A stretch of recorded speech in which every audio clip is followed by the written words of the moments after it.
let's go ahead and create a simple countdown script that will destroy our particle effects before they clog up all of our hierarchy over here. So we're going to go into our scripts folder. We're going to create a new C# script that we'll call destroy over time, and it's a very simple script. All we require is just a set amount of time for our script to last for, and then when the time counts down, we'll destroy the object it's attached to.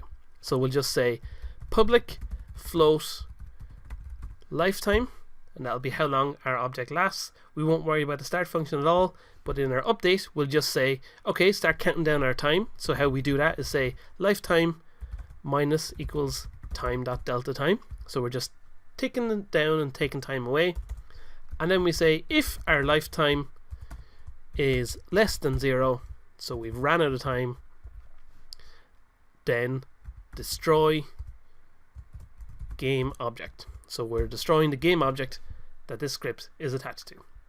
So we save that, go back in here, we let that compile, and once it's done we'll go over to our prefabs here, and then on our laser impact we're going to add that script to it. So we're going to go add component, and we'll add our destroy over time, and we'll give it a lifetime of 1 second, because that's how long we have the duration of our laser going for. Although the lifetime of it is half a second, we'll just let it be at 1 second. Actually, no, we'll change it to be 0.75. That's absolutely fine. So we'll now that that's been changed on the prefab, that'll be changed on all our lasers.